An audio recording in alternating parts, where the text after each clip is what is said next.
एक बार फिर से आप सभी का स्वागत है। हम अध्ययन कर रहे हैं व्यवस्था विवरण की पुस्तक का और अब समय है कि हम उसके 8वें अध्याय 11वें वचन से आगे का अध्ययन करें। 11वें वचन से लेकर के 14वें वचन तक लिखा है, इसीलिए सावधान रहना, कहीं ऐसा ना हो कि अपने परमेश्वर यहोवा को भूलकर उसकी जो जो आज्ञा, नियम और विधि मैं आज तुझे सुनाता हूं उनको मानना छोड़ दे। ऐसा ना हो कि जब तू खाकर तृप्त हो और अच्छे अच्छे घर बनाकर उसमें रहने लगे और तेरी गाय बैलों और भेड़ बकरियों की बढ़ती हो और तेरा सोना चांदी और तेरा सब प्रकार का धन बढ़ जाए, तब तेरे मन में अहंकार समा जाए और तू अपने परमेश्वर यहोवा को भूल जाए, जो तुझे गुलामी के घर अर्थात मिस्र देश से निकाल ले आया है। मेरे प्यारे भाई बहनों, यहां पर परमेश्वर ने इस्राएलियों को सावधान किया है, चेतावनी दी है कि सावधान रहना, किसी भी रीति से मेरे वचन, मेरी बातें, मेरे विधि विधान, मेरे नियम कभी तुम भूलना नहीं। कहीं ऐसा ना हो कि जब तू उस उत्तम देश में जाए तो वहां पर सब कुछ तू पा करके तेरा दिमाग अहंकार से भर जाए, तेरा मन अहंकार से भर जाए कि मेरे पास तो बहुत खाने को रोटी है, बड़े अच्छे अच्छे घर हैं, मेरी गाय बैल बकरियों की बहुत बढ़ती है, मेरे पास सोना है, चांदी है, धन है। कहीं ऐसा ना हो कि तेरे मन में अहंकार समा जाए। और मेरे प्यारे भाई बहनों, यही हुआ जब हम इज़राइल के इतिहास के विषय में देखते हैं। यही हुआ कि वहां पर बहुतायत की दुनियावी बढ़ोतरी के कारण उनके मन में अहंकार आ गया और वो परमेश्वर से दूर हो गए। मेरे प्यारे भाई बहनों, जैसे कि पौलुस कहते हैं कि पुराना नियम हमारे लिए शिक्षक है, तो हमें इस बात से शिक्षा लेनी है। वो चीज, वो वस्तु परमेश्वर अब मसीह विश्वासियों को नहीं देते हैं जिनसे कि उनका मन अहंकार से भर जाए। और पौलुस कहते हैं कि जिसके पास खाने को हो, जिसके पास पहनने को हो, वो उसी में संतुष्ट रहे, क्योंकि धन का लालच हमें विनाश के समुद्र में डिबो देता है। मेरे प्यारे भाई बहनों, प्रभु यीशु मसीह कहते हैं उस जवान से, जो जवान प्रभु से पूछता है कि मैं सिद्ध होने के लिए क्या करूं, प्रभु कहते हैं कि अपना सब कुछ बेचकर कंगालों को दान कर दे, तब तू सिद्ध हो जाएगा। प्रभु यीशु मसीह कहते हैं कि धनवान का स्वर्ग के राज्य में प्रवेश करने से ज्यादा सहज ऊंट का सुई के नाके में से निकल जाना है। प्रभु यीशु मसीह इस बात को कहते हैं, पौलुस कहते हैं, और यहां पर परमेश्वर ने जो सावधान करने के लिए इस्राएलियों को कहा है, ताकि उनका हश्र देखकर हम सावधान हो जाएं, उनका हश्र देखकर हम सावधान हो जाएं कि परमेश्वर कैसे उनके साथ चला, उन्हें कैसा उत्तम देश दिया। मेरे प्यारे भाई बहनों, वहां पर हम देखते हैं कि जो इज़राइल का राष्ट्र था उस वक्त बहुत ज्यादा वैभवशाली था, बहुत ज्यादा वैभवशाली था। और दुनिया भर के जितने आस पड़ोस के जो राजा और साम्राज्य हुआ करते थे, वो हमेशा उस पर चढ़ाई करना चाहते थे, उसे जीत लेना चाहते थे। बेबीलोन का राजा आकर के वहां पर चढ़ाई करना चाहता था और अशूरियों का जो राजा था वो वहां पर आकर के चढ़ाई करना चाहता था। लेकिन जब तक वो परमेश्वर के भय में बने रहे, तब तक परमेश्वर उनके साथ उनका बैनर बन के लड़ता रहा, उनका ढाल बन के लड़ता रहा। लेकिन जैसे ही उन्होंने परमेश्वर के दामन को छोड़ दिया, उनके मन में अहंकार समा गया, तब वो पूरी तरह से नष्ट और बर्बाद हो गए। तो मेरे प्यारे भाई बहनों, यहां पर ये हमें शिक्षा मिलती है कि ये सारी चीजें हम में अहंकार डालती हैं और हम जानते भी नहीं है कि कब इस अहंकार ने हमारे मन के धरती में वो बीज अंकुरित करके एक पौधा बना दिया है। हम जान ही नहीं पाते हैं कि कब हमारे अंदर गर्व आ गया है। नीति वचन में हम पढ़ते हैं कि विनाश से पहले गर्व और घमंड आता है। परमेश्वर ने लूसीफर को कितना सुंदर, कितना बुद्धिमान, कितना वैभवशाली बनाया था और इसी कारण से उसका मन फूल गया, उसकी बुद्धि बिगड़ गई और उसमें घमंड आ गया। और घमंड के आते ही उसने अपने सिंहासन को परमेश्वर के सिंहासन के तुल्य करना चाह दिया। तो मेरे प्यारे भाई बहनों, परमेश्वर हमें चाहता है कि हम बहुत ही संतुष्ट लाइफ जिएं। हमारी जो जरूरत की चीजें हैं, हमारी जो आवश्यकताओं की चीजें हैं, वो हमें मुहैया कराता है। प्रभु ने बहुत ही अच्छे से हमें मत्ती के सुसमाचार 6 अध्याय में इस बात को समझा दिया है कि कल की चिंता मत करो। और हमने निर्गमन की पुस्तक में भी देखा कि परमेश्वर ने उन्हें मन्ना खिलाया, इस्राएलियों को मन्ना खिलाया, तो वहां भी परमेश्वर उन्हें प्रतिदिन की रोटी दिया करता था।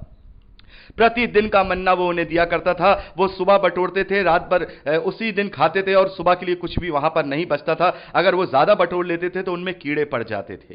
तो इस बात को यहां पर ये बातें सब जो परमेश्वर ने की हैं, इस बात को दर्शाते हैं कि तुम इस बात की चिंता क्यों करते हो, क्योंकि कल की चिंता अपने आप कल कर लेगा, तुम आज की चिंता करो। तो मेरे प्यारे भाई बहनों, यहां पर हम देखते हैं कि धन की बहुतायत कहीं ना कहीं बुद्धि को बिगाड़ देती है और परमेश्वर यहां पर इस्राएलियों को सावधान कर रहे हैं और हमें भी सावधान रहने की जरूरत है। हमें परमेश्वर से यह नहीं मांगना है कि परमेश्वर हमें वैभवशाली जीवन दे दे। परमेश्वर से हमें यह मांगना है कि परमेश्वर तू हमें धीरज दे।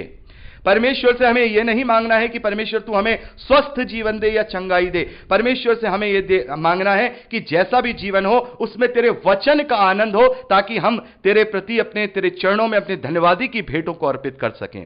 तेरे वचन के द्वारा हमें शांति मिल सके, तेरे वचन के द्वारा हम धीरजवंत हो सकें, तेरे वचन के द्वारा इन क्लेशों से पार हो सकें और हमेशा तेरा भजन करके तेरा धन्यवाद कर सकें और तेरे वचन पर चलने का प्रयास करते रहें। यह परमेश्वर से प्रार्थना करनी है कि परमेश्वर जितना भी जीवन मेरे इस धरती पर तूने मुझे दिया है, यह जीवन मेरा निष्कलंक बना रहे। किसी भी रीति से मैं तेरे विरोध में कुड़कुड़ाने ना पाऊं, किसी भी रीति से मैं तेरे विरोध में जाने ना पाऊं, किसी भी रीति से मैं तुझ पर सवाल ना उठाने पाऊं, किसी भी रीति से मैं तेरे सामने लज्जित ना होने पाऊं। यह हमारी प्रार्थना होनी चाहिए। यह जीवन तो जी करके अपना बिता ही देंगे, अच्छा हो बुरा हो कैसा भी हो।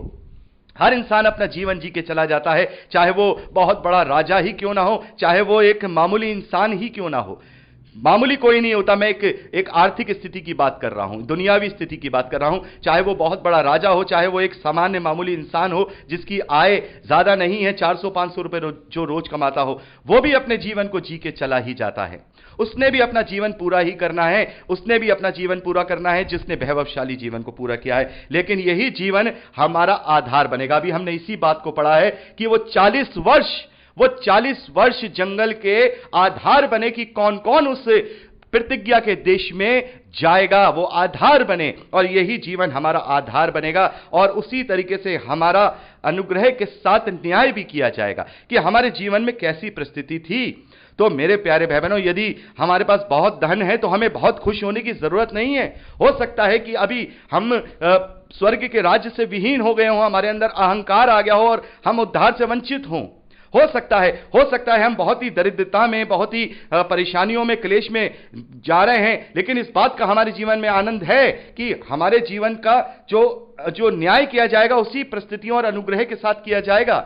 हमारा उसी हिसाब से न्याय किया जाएगा। तो कुछ मिलता है और कुछ नहीं मिलता है, लेकिन उसके हर एक बदले में स्वर्ग के राज में वो चीज हमें उसके बदले में मिलेगी। यदि हमने अपने जीवन में बहुत ही परेशानियों के साथ कुड़कुड़ा के तो नहीं कहेंगे, परेशानियों के साथ, तकलीफों के साथ, क्लेशों के साथ अपने जीवन को जिया है, तो हमारी परिस्थिति परमेश्वर जानता है। तो परमेश्वर न्याय करने वाला परमेश्वर है और हमारा न्याय तो प्रभु यीशु मसीह करेगा, जो कि अनुग्रह से करेगा। तो वो उन परिस्थितियों को देख करके हमारा न्याय करेगा। तो ध्यान रखिएगा, हर एक परिस्थिति का न्याय का जो सिस्टम है वो अलग अलग होगा। एक दरिद्र का न्याय अलग सिस्टम से होगा, एक धनी व्यक्ति का न्याय अलग सिस्टम से होगा, क्योंकि परमेश्वर जानता है कि इसने अपने जीवन में क्या किया है। परमेश्वर जानता है कि इस व्यक्ति ने अपने जीवन में क्या क्या किया है। भले ही आज हम भी अपने बारे में इतना नहीं जानते हों, लेकिन परमेश्वर, प्रभु यीशु मसीह कहते हैं कि परमेश्वर हमारे सिर के, हमारे बालों तक को वो गिना हुआ जानता है, उनकी गिनती को जानता है। तो हम अपने बारे में इतना नहीं जानते जितना परमेश्वर हमारे बारे में जानता है। वो हमारे मनों को जांचने वाला परमेश्वर है, वो हमारे मनों को जांचने वाला परमेश्वर है। इसीलिए किसी भी स्थिति में, कैसी भी स्थिति हो, परमेश्वर के धन्यवादित रहें। कैसी भी हो, चाहे क्लेश की हो, चाहे बीमारी को हो, चाहे परेशानी की हो, चाहे बहुत आनंद की हो, जैसी परिस्थिति हो, हमें केवल यह सोचना है कि ये हमारी नहीं है, ये परिस्थिति हमारी नहीं है, ये केवल जंगल रूपी जीवन की है जो 40, 50, 60 साल की है। उसके बाद तो हमारा जीवन असली वही है जैसे ये इजरायली यहोशू के नेतृत्व में उस प्रतिज्ञा के देश को हासिल कर लेंगे, वैसे ही हम प्रभु यीशु मसीह पर विश्वास करने के द्वारा पवित्र आत्मा के नेतृत्व में उस अनंत जीवन को हासिल करेंगे। वो देश उनसे छिन गया, लेकिन वो देश हमसे कभी छिनने नहीं पाएगा। आगे 15वें वचन से लिखा है, और उस बड़े और भयानक जंगल में से ले आया हूं जहां तेज विष वाले सर्प और बिच्छू हैं, और जल रहित सूखे देश में से उसने तेरे लिए चकमक की चट्टान से जल निकाला और तुझे जंगल में मन्ना खिलाया और तुम्हारे पुरखा जानते भी ना थे, इसलिए कि वह तुझे नम्र बनाए, तेरी परीक्षा करके अंत में तेरा ही भला करे, अंत में तेरा ही भला करे। तो हमारे जीवन में जितनी परेशानियां हैं, क्लेश हैं, तो अंत में परमेश्वर हमारा भला ही चाहता है। उसने कोई योजना ऐसी वैसी नहीं बनाई है, उसकी कल्पना कोई ऐसी वैसी नहीं है, उसकी कल्पना हमारी अनंत जीवन की है। आगे लिखा है, और कहीं ऐसा ना हो कि तू सोचने लगे कि ये संपत्ति मेरे ही सामर्थ और मेरे भुजबल से मुझे प्राप्त हुई है। हालेलुया। मेरे प्यारे भाई बहनों, यही विडंबना है, यही विडंबना मनुष्य की है कि वो समझने लगता है कि ये सब कुछ मैंने प्राप्त किया है। अभी हाल ही की बात है कि जब ये महामारी फैल रही थी, तब एक एथियस यानी कि एक नास्तिक का ये बयान था कि ये तो बीमारी है, यहां परमेश्वर अब क्या करेगा, ये तो हम साइंस में विश्वास करते हैं, हम इसका वो बना लेंगे, इसकी ये कर लेंगे, वो कर लेंगे। लेकिन जब वो फैली तो उसने पूरी दुनिया को ही ताला लगवा दिया। ये परमेश्वर का शक्ति और ये परमेश्वर की ताकत है, ये मनुष्य की सामर्थ्य नहीं है, यह मनुष्य की सामर्थ्य नहीं है। आज तुम एक वैक्सीन बनाओगे, परमेश्वर 10 विपत्तियां लाने वाला है। परमेश्वर तुम्हें किसी भी रीति से ताड़ न देके सुधारने वाला है। इसलिए अगर जो भी कुछ मनुष्य इस धरती पे करता है, वो उसकी संपत्ति या उसकी बुद्धि या उसकी सामर्थ्य नहीं है। यहां पर परमेश्वर ने साफ तौर पे कह दिया है, कहीं ऐसा ना हो कि तू ये सोचने लगे कि ये संपत्ति मेरे ही सामर्थ्य और मेरे भुजबल से प्राप्त हुई है, परंतु तू अपने परमेश्वर यहोवा को स्मरण रखना, क्योंकि वही है जो तुझे संपत्ति प्राप्त करने की सामर्थ्य देता है कि जो वाचा उसने तेरे पूर्वजों से शपथ बांधी थी उसको पूरा करे, जैसा आज प्रकट होता है। तो मेरे प्यारे भाई बहनों, इस वचन को भी लेकर के बहुत सारे जो प्रॉस्पेरिटी के प्रचारक हैं वो क्लेम करते हैं कि परमेश्वर ही संपत्ति प्राप्त करने की सामर्थ्य देता है। लेकिन यहां देखिए कॉन्टेक्स्ट क्या है। यहां कॉन्टेक्स्ट क्या है कि जो भी कुछ इस धरती पे होता है, जिसकी भी जो सामर्थ्य होती है, वो परमेश्वर कराता है, वो परमेश्वर कराता है। कॉन्टेक्स्ट ये है, लेकिन वहां पर क्या प्रचार किया जाता है कि परमेश्वर संपत्ति प्राप्त कराता है। अगर परमेश्वर संपत्ति प्राप्त कराता है तो परमेश्वर ये यहां पर सावधान क्यों कर रहा है?